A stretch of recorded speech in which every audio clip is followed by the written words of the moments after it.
Hello. Hello and welcome. Thank you for your patience.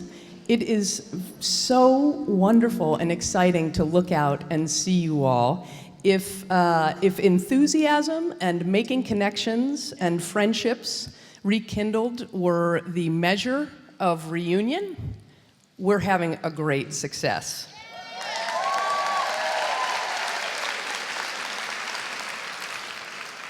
I am Missy Siner-Shea, the Executive Director of the Alumni Association and a proud member of the Green Class of 1989. It is my pleasure to introduce to you today Paula Johnson, who will be moderating the conversation. Georgia is part of an alumni trifecta. Her mother is the class of 1953. Georgia is the class of 1975, and her daughter is the class of 1903. So clearly, 2003, sorry. Sorry. Yeah. Clearly, they are a family with Wellesley blue blood. Georgia has spent much of her life serving Wellesley. She has served as an annual fund rep. She was treasurer of the Boston Club for many years. She was president of the Boston Club. She served a term on the WCAA Board of Directors, and now she is the president of the Wellesley College Alumni Association. Please welcome Georgia Murphy Johnson.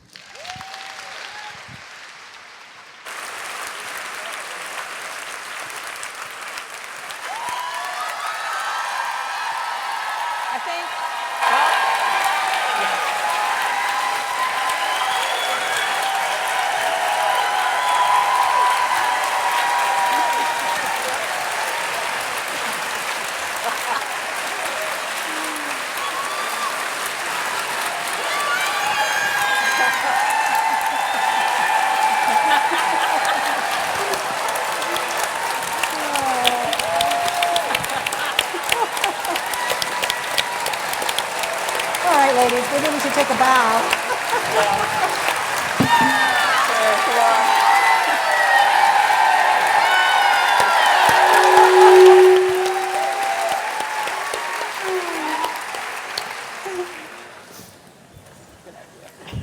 Thank you, Missy, and thank you, everybody. This is amazing. I have to tell you, I would say that as president of the Alumni Association, this is definitely the highlight of my career. Thank you all. I am incredibly honored and privileged to be able to moderate this afternoon's panel of these transformative presidents of Wellesley. And before we begin, I'm going to give you a little bit of an intro, even though I think all of you know them well. I'll start with President Keohane.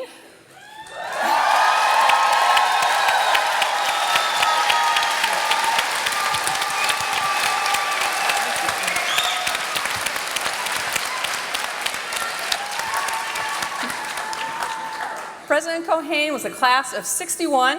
She received her BA with honors in political science. She then earned her master's at Oxford and her doctorate at Yale. Nan started her teaching career at Swarthmore and later moved to Stanford. She was inaugurated as Wellesley's 11th president in the fall of 1981 and served until 1993. Under her leadership, the college's sports facilities were vastly improved and the Davis Museum and Cultural Center were built. The first-year cluster program and the writing and multicultural requirements were also instituted. During Nan's tenure, the college saw many technological advances, including the automation of the library's catalog and the launch of the college's website. Keohane left Wellesley in 1993 to become the first female president of Duke University.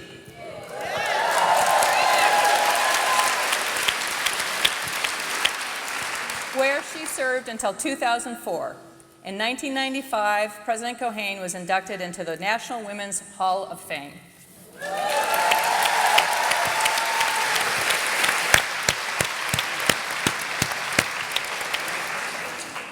Diana Chapman Walsh, class of 66.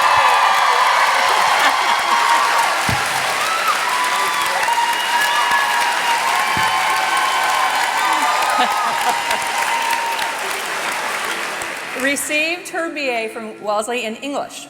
She earned her master's and doctorate at Boston University, where she first became a professor. Before returning to Wellesley, Diana chaired the Department of Health and Social Behavior at the Harvard School of Public Health. Diana was inaugurated as the 12th president of Wellesley College in 1993 and served until 2007. During her tenure, the college undertook a number of new initiatives, including a revision of the curriculum. Wellesley's endowment grew from $485 million to more than $1.6 billion.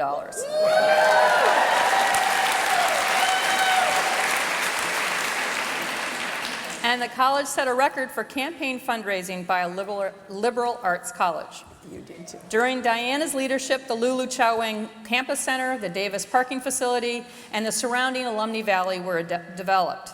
Additionally, she oversaw the opening of the Davis Museum and Cultural Center, the creation of the Knapp Center, the Newhouse Center, and the annual Ruhlman and Tanner conferences. Dr. Chapman Walsh currently serves on the boards of Amherst College and State Street Corporation and is a member of the MIT Corporation.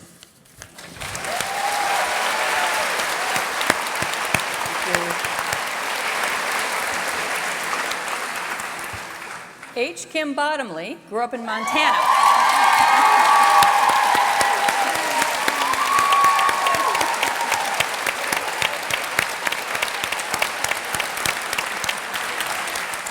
And received her BA in zoology from the University of Washington.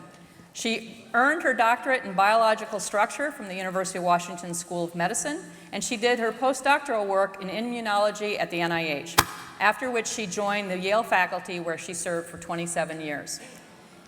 Kim came to Wellesley in 2007 as our 13th president and will retire at the end of June after 9 years of service to the college.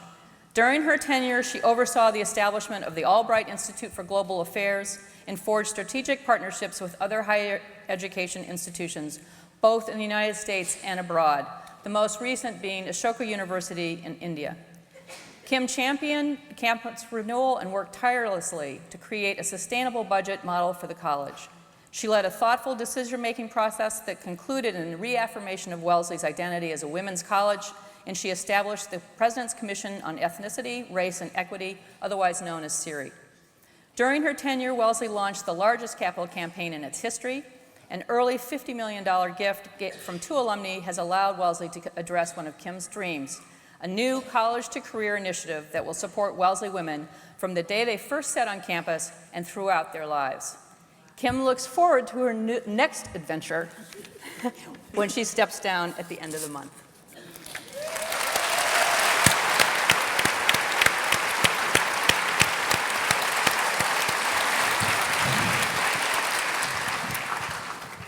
So, we shall begin. Nan, I'm going to start with you. As a poli-sci major, what did the social sciences teach you about yourself, both as a student and as a teacher and a leader? As a student, I became passionate about political philosophy, part of political science, in my sophomore year when I had a great teacher, Don DiGermino, and I decided, why would anybody ever study anything else in their lives but questions about justice and liberty and power and equality? I thought, this is where it's at.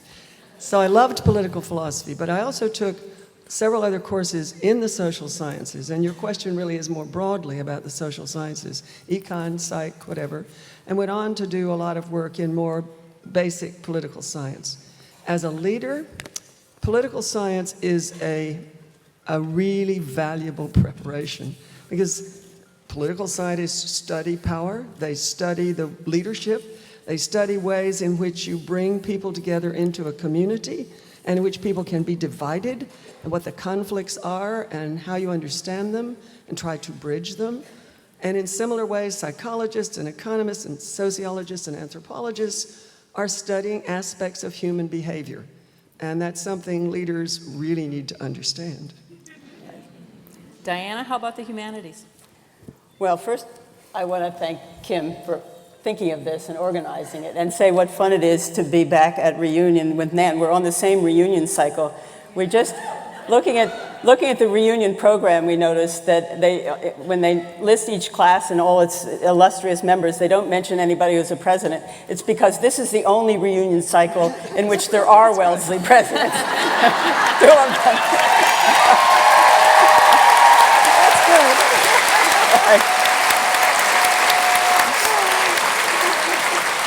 So when I got the invitation from Kim, I was assigned the humanities, and I thought, whoops, I think that's an assignment sort of by default. I was a humanities major, an English major, who in a way strayed.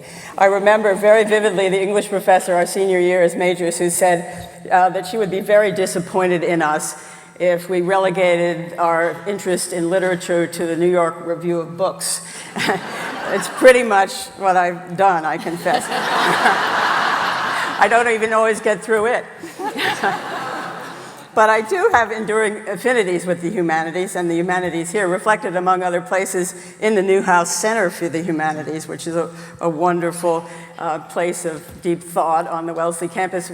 The three of us were very fortunate to be able to celebrate it this winter on a sad occasion, a memorial for Susan Marley Newhouse, who was really a wise and wonderful Wellesley alumna, just one that we all dearly loved, who had the idea of creating that center. It was my first week at Wellesley that the major chose me, really. I don't think I chose it. My freshman English professor, we had freshman English, then sat on the desk in front of the classroom, cross-legged. He later became legendary. He was a rookie. And said his passion was literature because it was what opened the mysteries of the human condition for him. And this was what college was supposed to be. And I was completely hooked. And it was, I never regret having majored in English.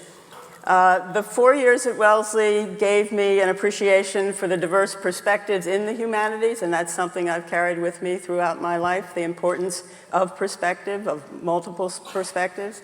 It also gave me a deep respect for the academy as a place for preserving but also extending and challenging time-honored traditions, a space where you can explore the highest values by which we humans might aspire to live.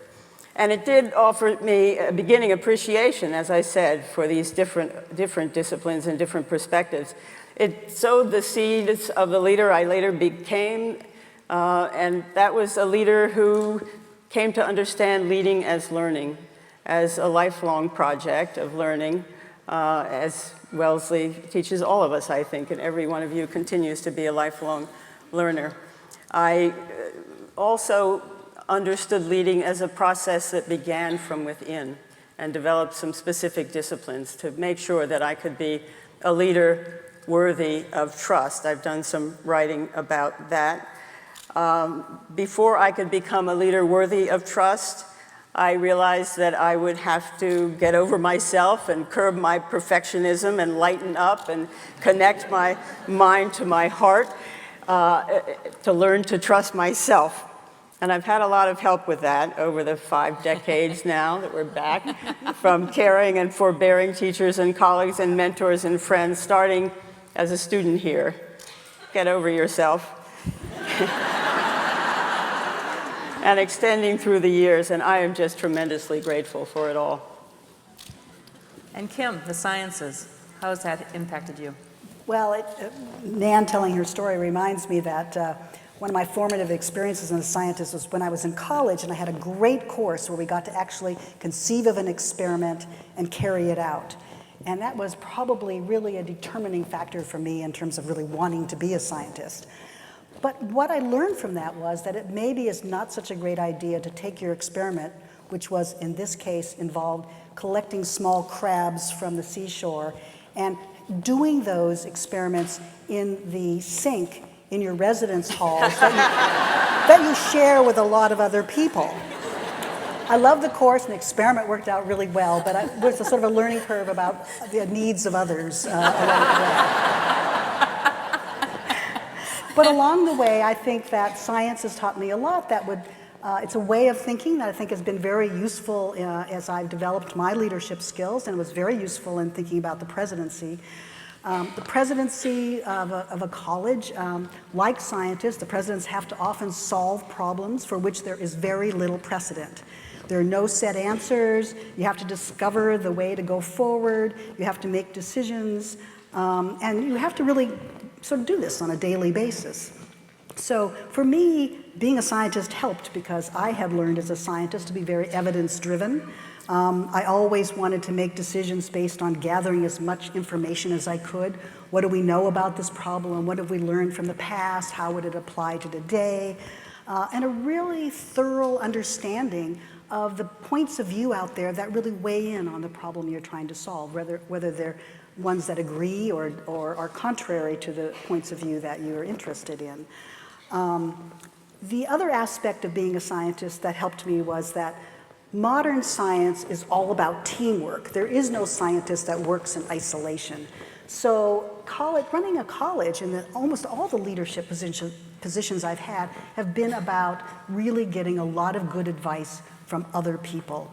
And that's been really wonderful here at Wellesley because there are many people who have expertise in the areas that they're interested in. And it's good to hear as many of those opinions as possible. But you know, as you go on and listen and you have this team effort and you listen and you deliberate, you know that you're going to make a decision, and maybe that decision won't be absolutely perfect, and maybe the implementation won't be absolutely perfect, and maybe the communication won't be absolutely perfect. In fact, you can almost guarantee that that's going to be the case. But part of what you learn in science is that you need to continue to adjust. You need to make adjustments to the decisions you've made. You know, in the laboratory, you set up an experiment and you think, this is the experiment that's really going to tell me what I want to know. And you do the experiment and it doesn't really tell you what you want to know. And so you have to say, but I learned something from that experiment, I'm going to make an adjustment. And that's sort of something you do every day in science that's really helped me think about my own decision making as a leader as I've gone through my various leadership areas. And the final thing really the two things, is that you have to remember that making decisions or the problem solving that you're involved in isn't about you. It's about the problem. And actually that sounds pretty trite, but actually it's actually hard to do. So you might have a great idea, you want to carry it out, you think you know a lot about it, and so you want to go forward. But often you're basing that decision on your own individual learning and on your own individual characteristics. Often you find when you hear the view of others, that changes your mind. And so you want to think about the problem. And finally, you really need to be a cheerleader in a leadership job. And in the lab, you also have to be a cheerleader. There are people who are necessarily skeptical about designing experiments that will really mean something, and they're so skeptical they almost talk themselves out of doing it. So you have to convince people, do the experiment. It will be great. You know, it might be a Nobel Prize winning experiment. You know, to get people to understand the way to go forward is to really take every step in a way that's very positive. Otherwise, you might undermine your own actions. So it's a mindset that's very important. So I think science really taught me a lot of things that I used in my leadership. That's great. So how do you think, just to follow up on that sciences, what's unique about how the sciences are taught at Wellesley? So this is a subject I just love to talk about, so cut me off if I talk too much. So one of the obvious benefits of being at Wellesley, if you're interested in science, is that you're not a woman scientist, you're not a woman in science, you're a scientist, period. And that is such an important statement. And the reason it's important is that there are issues still today that women in science face. And they really come in two forms. One form is not being taken seriously, having to prove yourself over and over again. And that's undermining, and it ruins the enthusiasm a woman might have for the field that she might want to pursue. The other disadvantage is even maybe more pernicious in that people expect less of you because you're a woman. And in science, that also undermines you. And I find that from studies that I've read that often if you look at mentors or teachers of women, whether or not they're men or women mentors or teachers, that they actually focus on the men more than they focus on the women. They don't have as high expectations for the women. So the great thing about Wellesley is that the student scientists are all women, and at Wellesley, no one ever cuts you any slack because you're a woman. And that's such an important thing for the development of women scientists.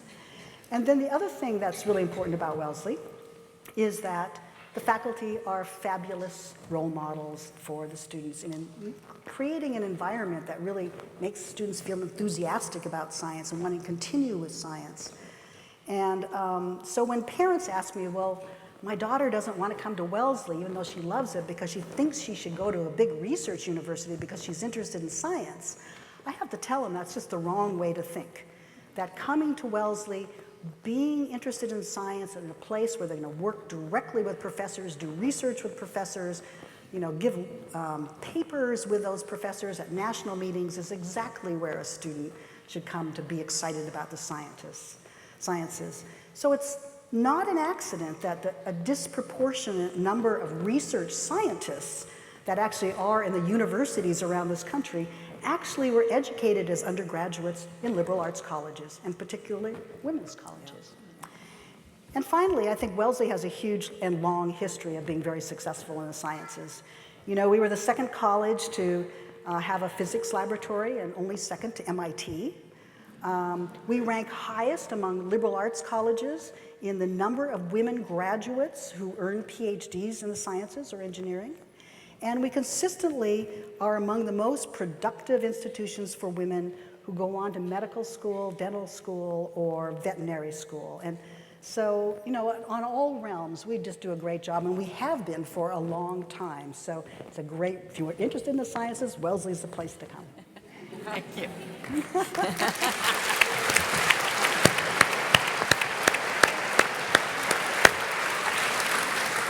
Diana, do you want to talk a little bit about how the teaching the humanities is unique at Wellesley?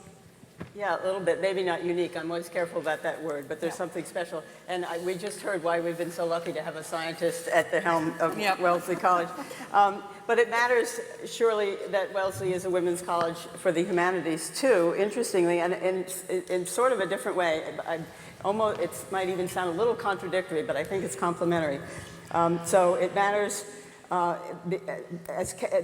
we need to be careful to avoid essentialist traps, and that's the work of the humanistic social sciences and the humanities largely, to recognize gender as a continuum, a social construction, a negotiation that's inseparable from race and class, from place and time, from social structures, politics, global economic forces, all of that and more, and all of us were aware of that as we were leading this leading women's college.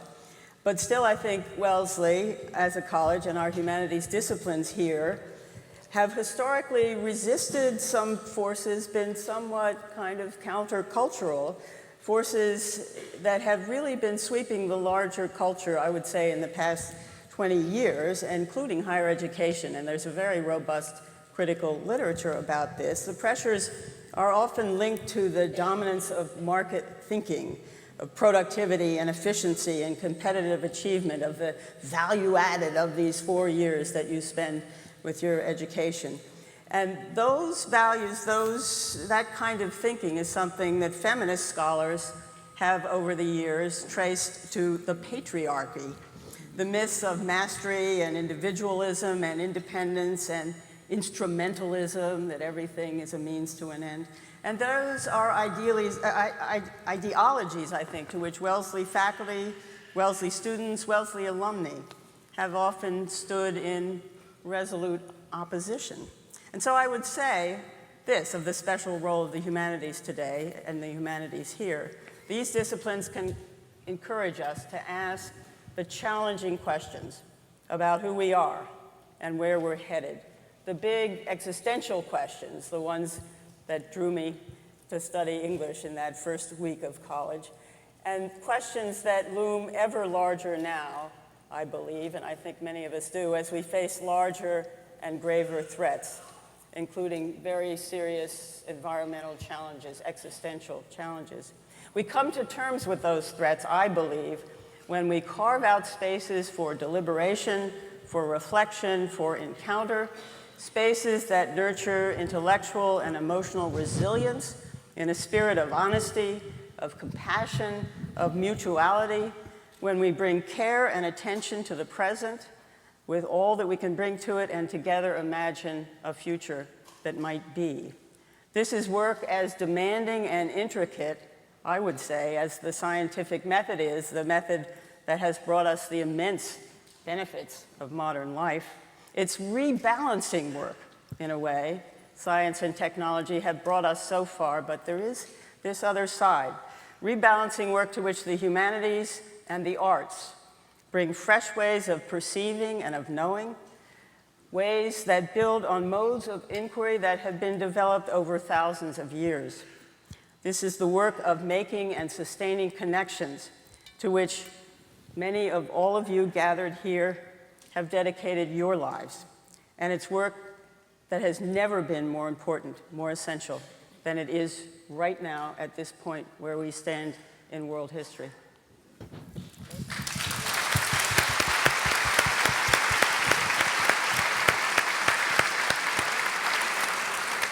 So, Nan, I was going to shift gears a little bit. You served as our 11th president, and I'm just curious, what did serving as the president of Wellesley teach you about leadership? Well, you're getting me started on this one, and I will be as concise as I can. But this is something I love to think about. As some of you may know, I actually wrote a book called Thinking About Leadership. A very good one. Thank you. After I stepped down, because I really wanted to reflect on what I had learned. And it's not a book of memoirs, but it's a book that's informed in every chapter by my experiences as president of Wellesley and Duke. But most of what I learned as president of Wellesley, and then tried to put it into effect at Duke. And just a few of the things I learned. I was thinking, Molly Shanley, class of 1966, who's, I hope, here somewhere. Molly asked me a very good question as a fellow political philosopher when I decided to become a college president. Another colleague asked me, with Plato in mind, why are you going back down into the cave? And I thought, I don't think it'll be like that. And it wasn't. But Molly said, what do you hope to learn? And that was exactly the right question. I learned a lot about leadership, about people, about myself, about institutions. But just to give you a brief taste of some of the things I learned to answer George's question, I learned very quickly the importance of good judgment. I learned you've got to be able to make decisions. You need to learn how to do so in a timely fashion. It's very tempting either to wait until you have all the information, but there'll always be more information, and some people just drag on because they don't want to bring things to closure. The opposite problem is to rush to judgment.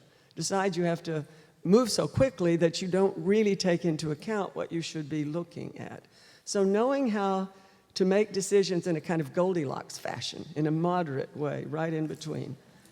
I also learned a lot about something that does come out, as well as these other 2 points in my book, about the importance of both empathy and detachment. And they are both important to leaders. And it's sometimes easy for someone to emphasize the one and not the other. There's a lot of focus today in many parts of the world on being touchy-feely, being warm and fuzzy, reaching out, making people feel good. That is important. You want people to feel good about working with you, working for an institution. You want to give them support and warm help. But you also have to have enough detachment to have a careful perspective on the job that they're doing, on the work that they're doing as part of the institution, to give them thoughtful, critical evaluations, and eventually, in some cases, even to fire them. And that's not touchy-feely at all.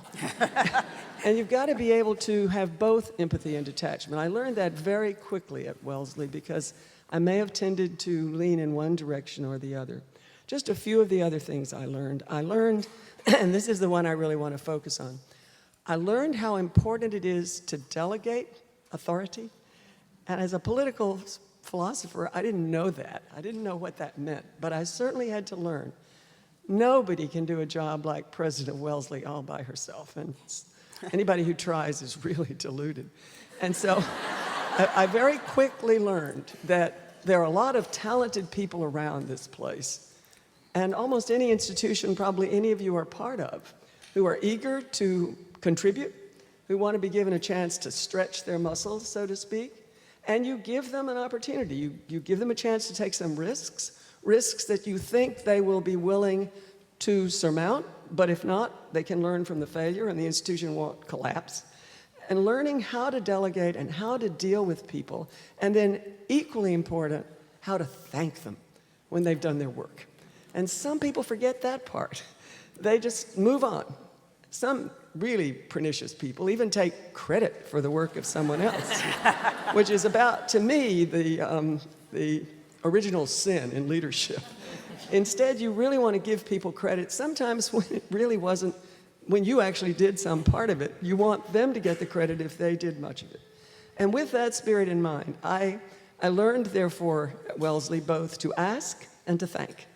To ask people for their help, their participation, their involvement, give them duties, and to thank people. And I wanted, returning for the moment, if I may, Kim, to presidential mode, I wanted to say today, looking out at this assembly, I know how many of you have worked hard for reunion.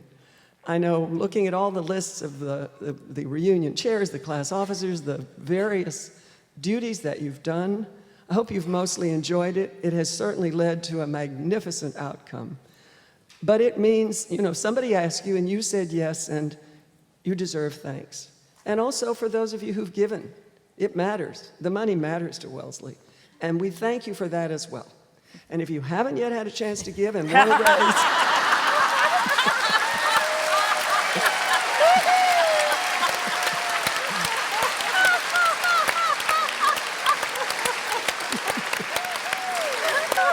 if you want to raise your class participation rate for the announcement tomorrow, you still have a chance. So ask and thank.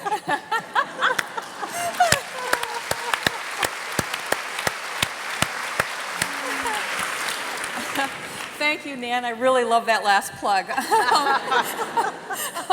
Diana, do you want to talk a little bit about what being president of Wellesley taught you about leadership? Yeah, I'd love to, and thank you for that. Nan's really, anybody out here who wants to do it, just follow the Nan book and you'll be all set, including asking and thanking. But it taught me a lot as I thought about it. We had these questions in advance, I confess. And among many things, it taught me to try to sense and speak what I felt needed to be said in any situation, however difficult that might be. And with that in mind, I want to bring up an all-hands-on-deck issue that's less about leading Wellesley than about leading ourselves, all of us. And I hope you won't take this as something political, because I don't mean it that way at all. It's an issue to which I wasn't paying as much attention while I was president as I have since. It's become increasingly clear, I think, to all of us that we humans are posing a grave threat to the Earth's fragile ecosystems on which all life depends. I've been asking myself, so what's mine to do in all of that? What can I do? I don't know. And one of the things I resolved as a start, I'll keep thinking about whether there aren't other things, is to say at least something about it every time I'm invited to give a speech anywhere. And so I do.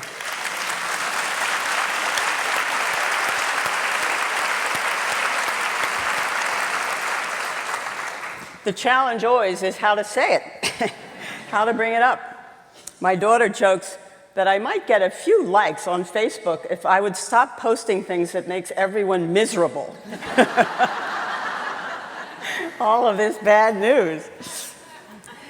But immersing myself as I did last weekend in our class record book, this massive one for the 50th reunion class, convinced me that many of us are indeed worrying, that we're living in the shadow of a reality that feels almost too painful to confront, living beyond our limits, having already transgressed planetary boundaries that we won't be able to recover from.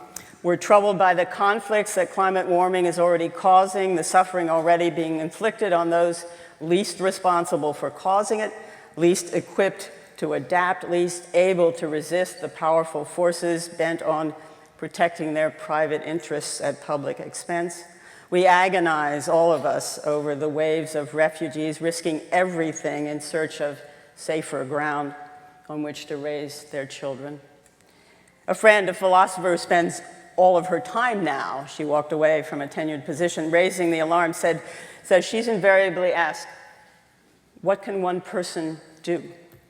Her answer, stop being one person. She's part of a small council that Sarah Bowie from the class of '71 and I are leading, and we're reaching out to others.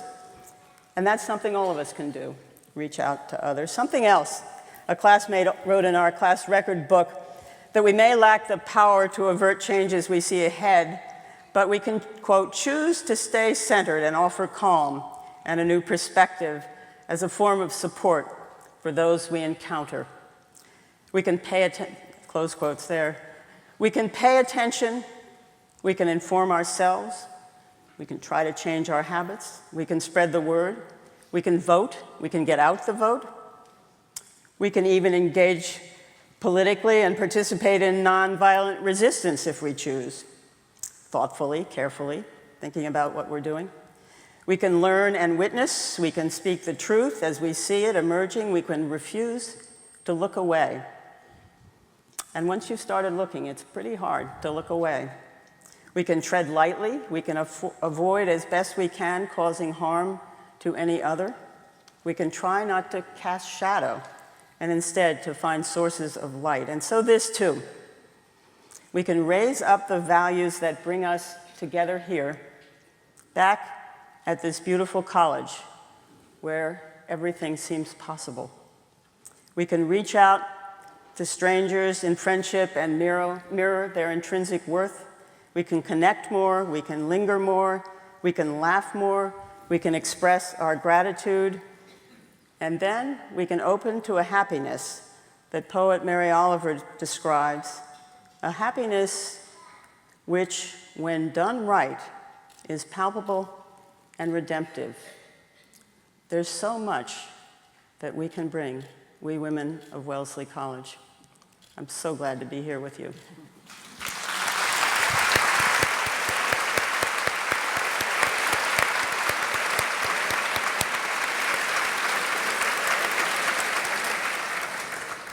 So Kim, I'm going to ask you perhaps a lighter question. Yeah, sorry about that. And that is, what did you do at Wellesley that was the most fun? And along those lines, what are you the most proud of when you were here? That's great. So the most fun, it's hard to actually think of just one thing for the most fun, but if I just sort of think chronologically, that'll help me. So a lot of my fun was with students, I have to admit. They're just so much fun to be around. So I had my first Halloween at the president's house, my first year. And I have to admit, I don't really like Halloween. And so all of a sudden I was this new president and I had to have this big Halloween party. So this posed a problem. But actually, it was great being at Wellesley because in my 9 years I started liking having Halloween. But anyway, for most of you, you probably know that my nickname is K-Bot. But at the beginning of my presidency, I didn't know this. So the students all arrived at the Halloween party, and there were a huge number of students that had kind of what looked like robot outfits on, with a big K-Bot on it, and I didn't get it. And so I missed out entirely, but I took a lot of jokes about that later on in my presidency. So that was a lot of fun. You know, I went around the first year and thereafter also cheering on the Wellesley Blue at their games, and I mention that because I'm so proud of the fact that we have these wonderful sports teams and our students are actively involved, and particularly proud this week because we won the NCAA D3 Pro.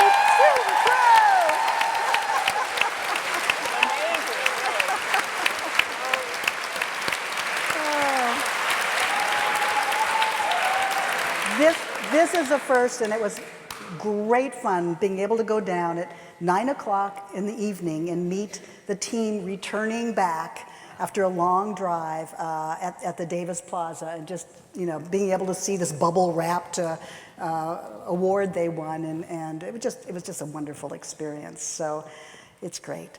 I must say that being with alums has also made me happy. I don't know if it's always been fun, but it's always made me happy. I mean, it's always, I remember during the economic crisis when things were really difficult on campus, and I've told some of you this, and then I would travel out to go to a particular alum meeting or some individual meetings around the country, and everywhere I went, women would greet me and be happy to see me and so excited about the college. And I just thought, oh, this is so great. It felt like going to a spa. I mean, it was just such a wonderful restorative moment for me. So it was just terrific.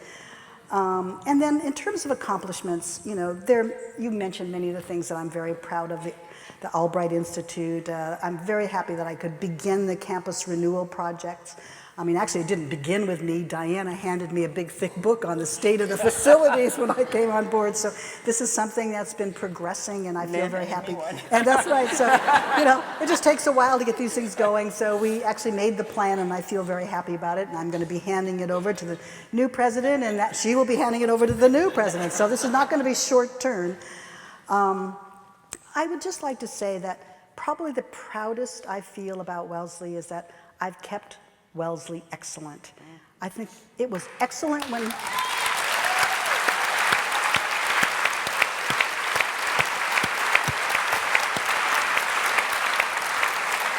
And you know, Wellesley was excellent when I came to the job. It is excellent as I leave, and I have absolutely no doubt it will be as excellent as ever in the future. So this is a wonderful feeling for me.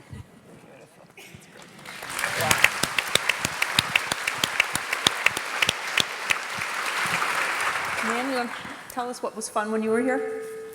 For me? Yeah. Wow, so much. And putting the question in terms of what did I most enjoy, I mean, a lot of things were fun, but some of the things that I enjoyed, I wouldn't necessarily describe as fun. They were deeper than that.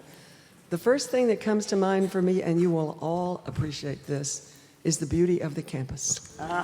Living here every day. The beauty of the terrace, the view of the lake from the president's house. You all understand that. And it's just a gift to be on the Wellesley campus. And when you're here as a student, we all appreciate it. We're caught up in so many other things.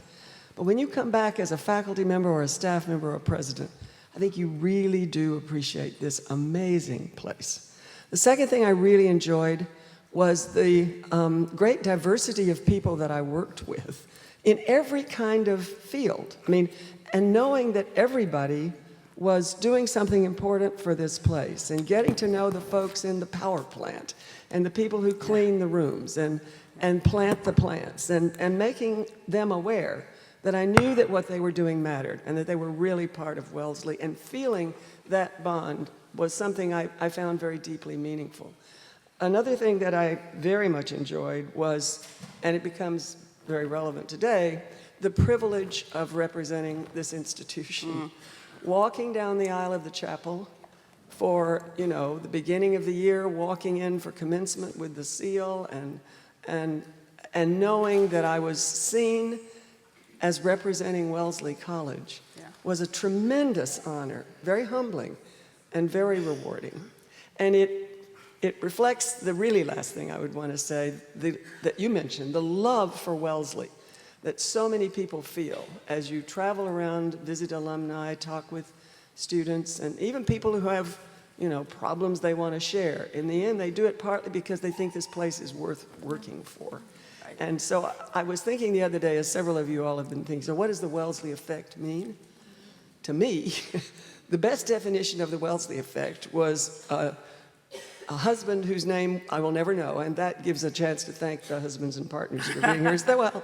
But a husband whose name we will not know, and some of you have heard this story, said once after reunion, "I never knew a woman who went to Wellesley who ever got over it."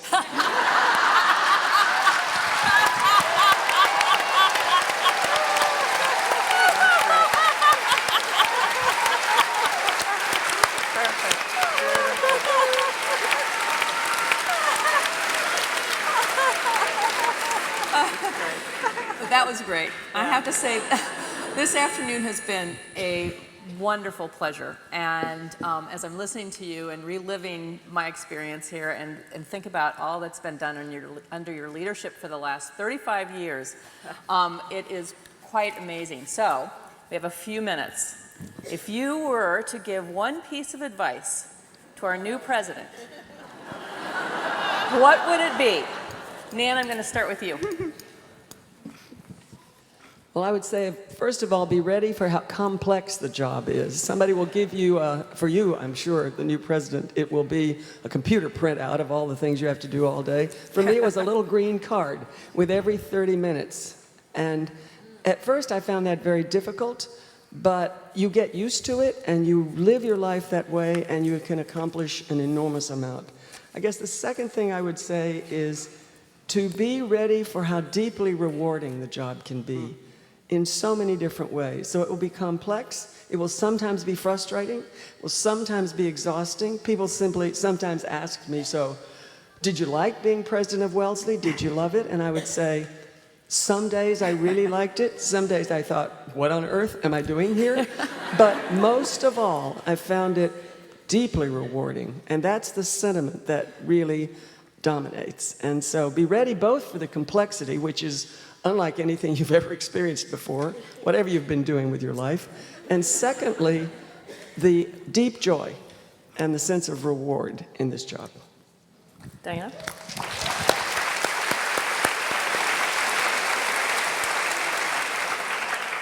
Well, so I'll just say one thing. The one thing I would have wanted to know when I started was how fast the time would go. And I had 14 years.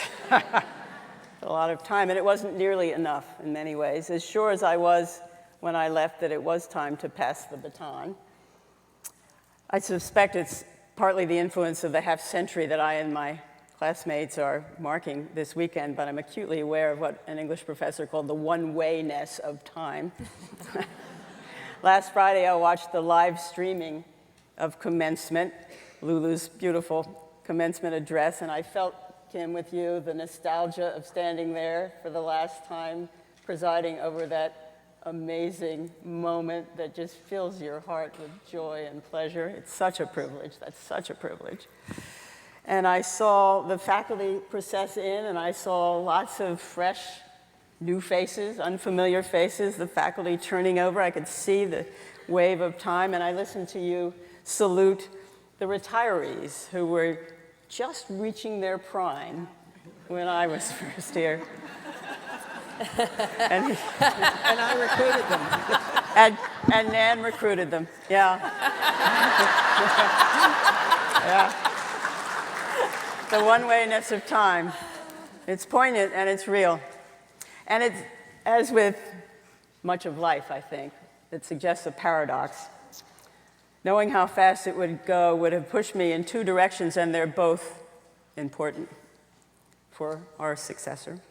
On the one hand, to focus sharply, drive the agenda forward, don't take your eye off the ball, get it done. And on the other hand, to live every single moment in its fullness, its complexity, its beauty. It's magnificent, both of those things together. And so it comes down again to balancing heart and mind and head, to savoring the enormous privilege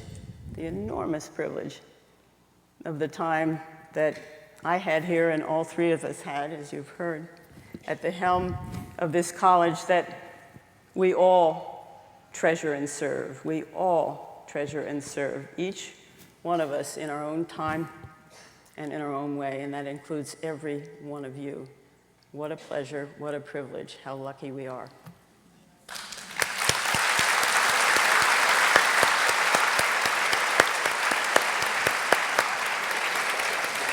And Kim? Well, it's hard to beat that, but maybe I'll do it by telling you one sort of funny anecdote. So I'm going to tell the new president that she may not be an alum, but she needs to wear white during the parade. And the reason I say that is my first year, For some reason, I thought that I didn't need to wear white because I was not an alum. And everyone around me just assumed I knew that I needed to wear white. And so as the time got closer, in about 36 hours before the parade, someone said, "Do you have your white outfit ready?" And I went, "What white outfit?" And as you can all imagine and probably appreciate, I don't actually have one white thing in my wardrobe. I don't really like to wear white. And so there was a quick call to Eileen Fisher in the Ville. Get everything white out that you have. I need something by the day after tomorrow. So that's what I'm going to tell the new president.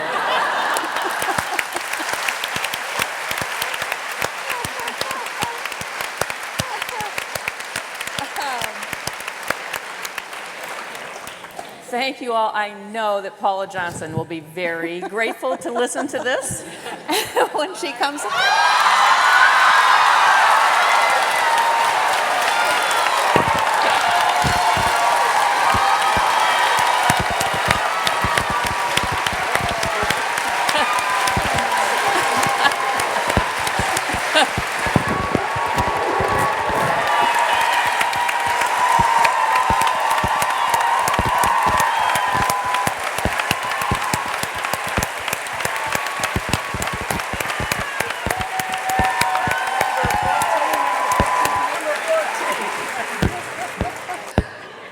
Thank you, and I am so grateful for your words of wisdom and for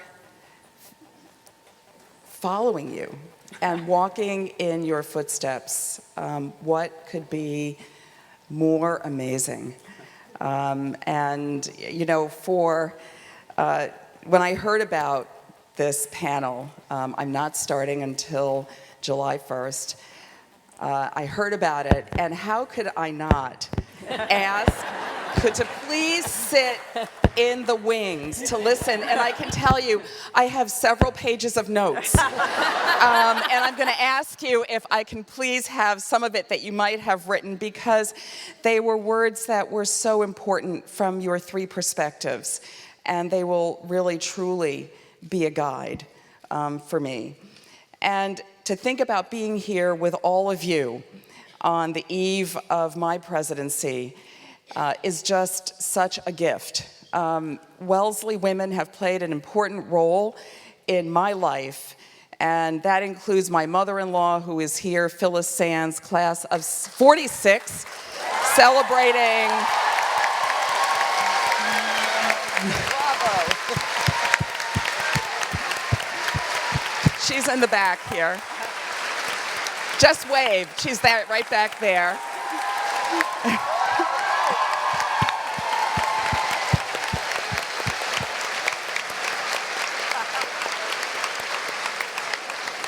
Celebrating her 70th reunion. And over these past few months, I've gotten to know many of you, and I have been so impressed and touched by your connection to each other, by your commitment to the college, your commitment to the future of the college. And I just want to say, I am going to look forward to meeting all of you, to deeply learning the history of Wellesley, the traditions of Wellesley, and hearing from you what your hopes and dreams are for the generation of women moving forward who we know will continue to make a difference in the world. So thank you for having me, and thank you for what you have done and given me. Perfect, beautiful.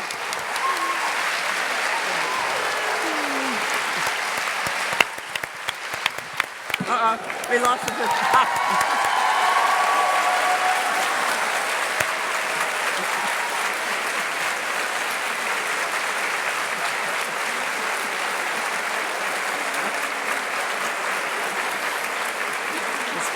Yeah, it's something. Yeah, it's something. Thank you. Yeah. Thank you, Paula, and thank you for coming this afternoon. That we are so excited for July 1st. I think it'll be very exciting. And thank you, Nan, Diana, and Kim, for doing this panel this afternoon. Thank you, George. It was fabulous.